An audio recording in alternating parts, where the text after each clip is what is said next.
Hi,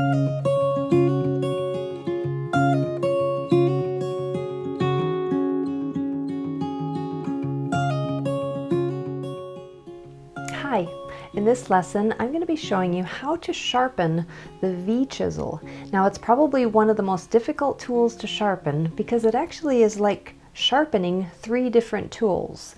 Two flat ones and then little slight radius corner on the inside. That's very tricky, so I'm going to show you from the start of how to sharpen each side and then how to deal with that outside corner. That usually ends up being probably the most difficult thing, is dealing with that outside corner, and I will explain why. Now it's a good idea to first watch the lesson on sharpening the curved gouge, because I go over a lot about the sharpening stones and really just sort of an overview of the sharpening process. So watch that and you can kind of get an overview of it, and then watch this, because I'm going to be kind of skipping over a lot of the, discussing about the stones and all of that. So I'm going to start out here. This is the 8000 grit, or 8000 mesh they often call it, diamond stone, and I'm just going to put some water on it. And if you look closely at a V-Chisel, it actually has two flat sides and then a sharp corner. However, that inside corner is not that sharp. There's actually a little bit of a radius to it. So first off, I want to just show you some differences on how these are sharpened. This one in particular is pretty much straight across. Now that's what you usually end up buying, a brand new tool, and that's usually the shape that it is. All right, you've got the back bevel, the two back sides, and then you've got this corner. All right, and it's pretty much, if you look at it from the side, it's pretty much straight, a straight surface there. It's not angled one way or the other. All right, and this one is one that has got a slight angle back towards the V. All right, if you can see that a little bit closer, what's happening there, and if you look at it from the side, it's a little more clear what's happening. And that. So a lot of times I hear people who actually buy a brand new V-Chisel and then put it to a grinding wheel and actually angle that back so that the V itself is set back, so that the wings of the V-Chisel actually go through the wood first. And there's been discussion of which one is the easiest to use. I use both of them. Actually, for the longest time, I just used it as it came from the store, just straight, and it worked fine. I haven't really felt much difference in using it. The theory is that basically if it's angled back and the walls of the wings hit first and cut through the wood first, it makes it a cleaner cut. Ultimately, you really just need to have a sharp tool and make sure that each side is very sharp. You can usually get it through wood pretty cleanly. So anyway, that's sort of the theory behind it. I haven't really sort of officially tested both. They've always worked for me. A lot of times I use my V-Chisel for more roughing out anyway, and really doing a lot of the outlining of, let's say, relief carving projects. Anyway, that is the theory behind those two methods or angles of the blade.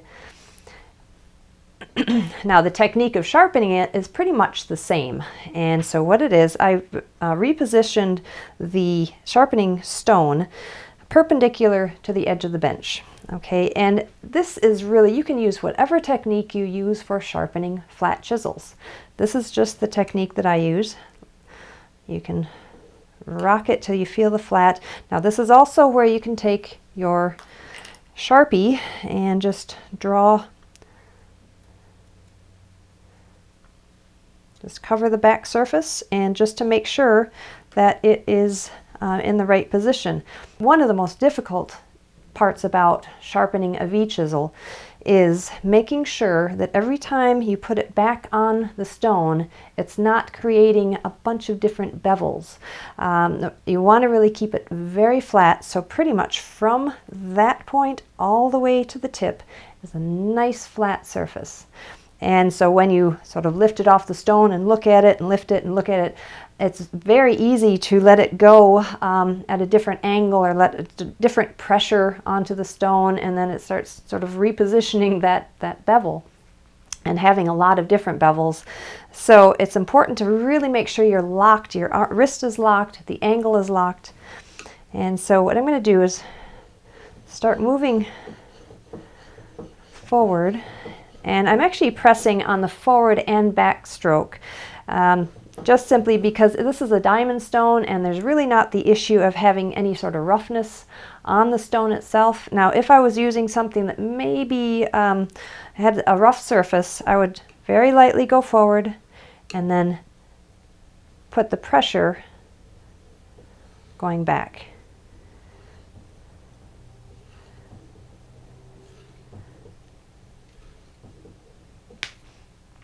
Okay, so looking at the back side, it's looking pretty straight. It's hitting, and you can see the pen is gone pretty much from there all the way to the surface. All right, and that's really what I want to do. Now, without moving too much, I want to lay it back down on the stone and continue. So I really want to make sure that I'm not doing, so moving my wrist like this and rocking it. I really am locking my wrist and just moving forward. In fact, you might want to even actually take and move your body forward with it, so there's no chance of it rocking, which will end up creating a curved surface.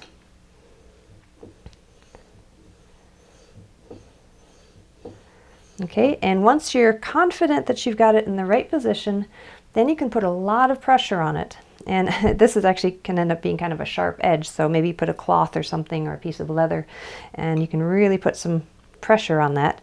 But again, be careful. If it's not in the right position, it can go bad quickly. And I've seen some V-chisels that have gone in every different direction, where this side was going up there and it's angling down, and it's this sort of maze of almost like a roller coaster along the edge, and it's very easy to do. So just take your time with it, really, is the bottom line. Don't rush it, and just focus on one side. Get to the point where you get a little metal burr, that little metal wire edge along the inside of that one side of the flat, and then turn it over. And I'm sort of fast forwarding this. I probably would end up, depending on how much metal I really need to remove, maybe 5 to 10 minutes on either side, really to get to that point where there's an actual fold of metal over on the inside. Just a tiny little edge. And you can, if you have nails, you can very, very gently just take and feel if you can click it, and actually it will catch your nail. Okay, and let's see, do the other side. And again, if you want to use the marker just to make sure that you're positioned, it's positioned flat enough. But you can also look at it and you can see where it's hitting, and you can kind of see as the light reflects, pretty much it's hitting right in the center.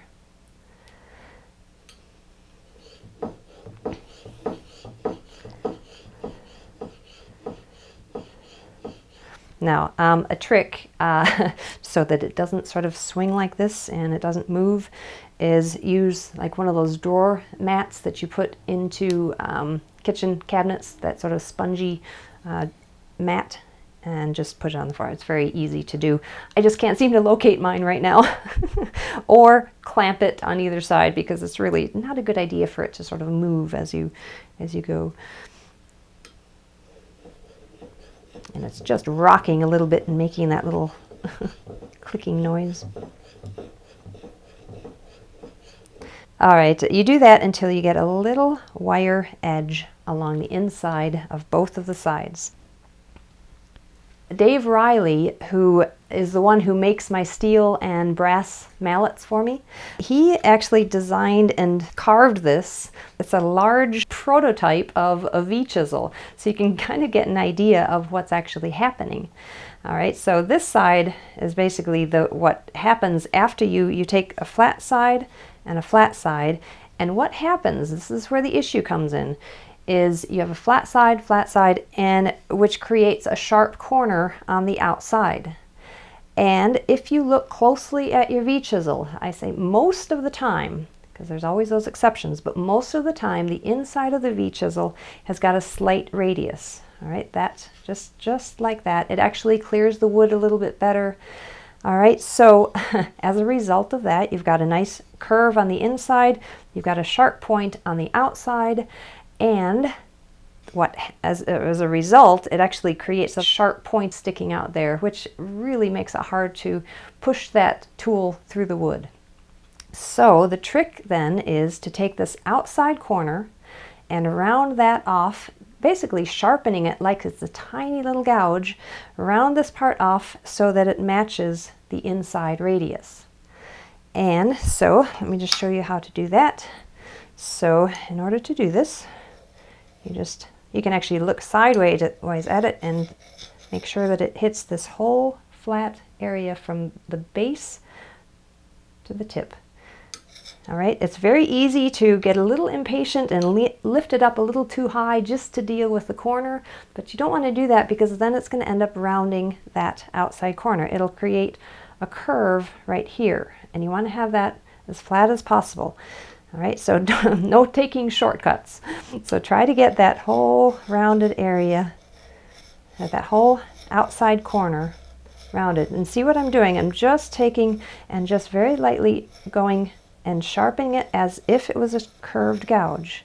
Now I could end up actually repositioning this as if it was a full curved gouge and sharpening it like that. Again, referring back to the other lesson on sharpening the curved gouge. Okay, and I wanted to show you some other ways of dealing with the back side there. Now here's two V-chisels that are really quite different. This has got a much longer bevel on the corner, and that was actually ground down, and just so it doesn't get in the way. And so if you look at from the side, this is a lot clearer or cleaner, and then this corner can kind of get in the way. So ideally, this should probably be ground off just a little bit so you can, it's a much smoother cut. So those are two completely different ways of dealing with that sharp outside corner. But if you look at it, that's actually a rounded curve on both of these, right? So that matches the inside curve. So that if you look at the inside of this, the outside matches the inside, and then eventually that little point that is sticking out will eventually go away and will just slowly disappear as long as you start to round over that side and match the outside radius with the inside radius. And that's what you get as a result, right? So the outside matches the inside, and then you get a nice, even, smooth surface along that edge, and hopefully very, very sharp. Okay, again, this is sort of like one of those cooking shows of, okay, and then 20 minutes later, you pull it out of the oven, and this is when I'm going to be taking that little metal burr or metal wire edge, and I'm going to remove it, or at this point, right at the first few steps of this, it's actually just going to be pushing it back to the back side. Now, depending on how large that burr is, it may take you maybe 15, 20 times of going back and forth and getting rid of this burr. So, take your time with it. It may, depending on how large that is, it may take quite an effort to remove that. Okay, so I just put a little bit of water on that. You can also use oil. Again, if you're using Arkansas stones to sharpen, you might as well stick with the same lubricating oil or water. So right now I'm using water for this, so I'm going to use water for the stones. And you want to find a slipstone that fits really nicely into that, and just to make sure that it hits the corner, the inside corner. Okay, and quite often the slipstones that you purchase have to be a little bit adjusted, either with the angle or with the sharpness of the corner of the stone, in order to fit into the inside of the V-Chisel. Okay, so, and then just going to do that outside. Let's just position it like that so I don't have to change it. So now I'm going to go on the outside and do this again. Flat side, and the outside edge. So at this point, it's going, it's pushing that little burr back and forth, inside and outside.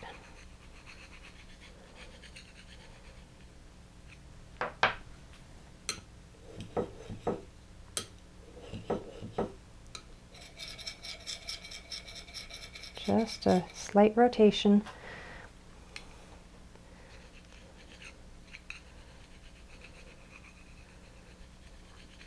Okay, and again, I like to hold the tools steady and move the slipstone, and it's just a little bit more of a solid feel to it.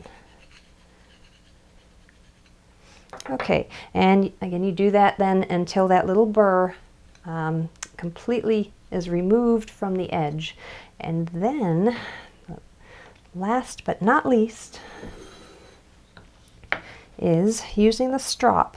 And this is, again, these have leather on it, but this one does not. Now the reason I don't have leather on this is because as you see the thickness of leather, it could end up making that corner a little thick, and by pressing down on this, it probably won't reach up into that inside corner. So, but just by leaving it as a piece of wood and then just putting that sharpening or stropping compound on it, and just focus on one side and then focus on the other side. This one fits pretty accurately actually with the angle of the tool, but I really do want to sort of focus on one side and then on the other. And then I want to go to the strop and do the back side of it. Now I think probably the V-Chisel is the one tool that I probably strop the most, mainly because that's probably the tool that I use the most. But it is one of those tools that if you just start feeling like it's just getting a little bit off, a little bit dull, just take it to the strop and it really ends up just bringing back that sharpness. Okay, now I want to be careful again. I don't want to rotate it or drag it like that because that will actually dull the tool. So I want to make sure that it's locked, but one side and the other side, and then the outside corner. Okay, now when you're finished with that, then you want to test it. And a good way of testing is take a soft piece of wood, pine or basswood, and cut across the grain. If you cut across the grain, it's going to end up telling you, it'll really be very obvious if it splits and if it starts to rip the wood. And if going with the grain, you know, it's a little bit more forgiving, but going across the grain, it will definitely tell you whether it's sharp or not.